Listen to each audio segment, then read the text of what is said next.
शेतकरी बंधूंनो नमस्कार. येत्या खरीप हंगामामध्ये पिकाच्या लागवडीपूर्वी आपण त्या पिकाचं लसीकरण करून घेणं अत्यंत महत्त्वाचं आहे. आता आपण म्हणाल लसीकरण म्हणजे काय?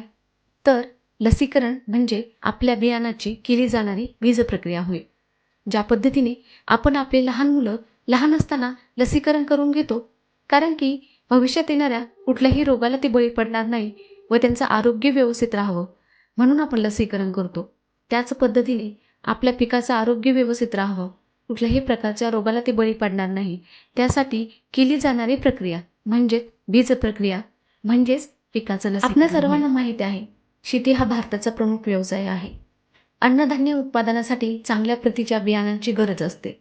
बीज प्रक्रिया ही अशी प्रक्रिया आहे जी बियाणांच्या रोगप्रतिबंधात्मक क्षमता वाढवते आणि उत्पादन क्षमतेतही वाढ करते. त्यामुळेच बीज प्रक्रिया ही आधुनिक शेतीची अत्यंत महत्त्वाची बाब आहे.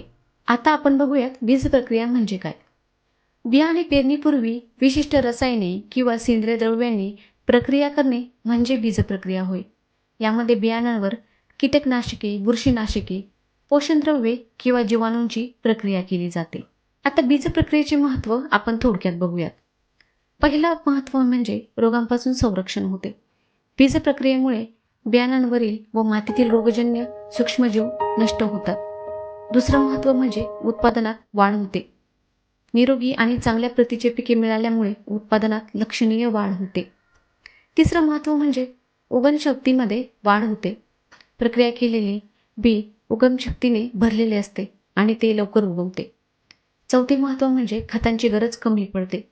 बीज प्रक्रियेमुळे पीक सुरुवातीपासूनच मजबूत होते, त्यामुळे अतिरिक्त खते किंवा औषधे वापरण्याची गरजच पडत नाही.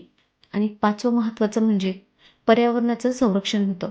योग्य पद्धतीने बीज प्रक्रिया केल्यास रासायनिक खतांचा वापर मर्यादित राहतो आणि पर्यावरणाचे देखील रक्षण होते. तर मंडळी, बीज प्रक्रिया ही एक सुलभ, किफायतशीर आणि परिणामकारक शेतीतील तंत्र आहे.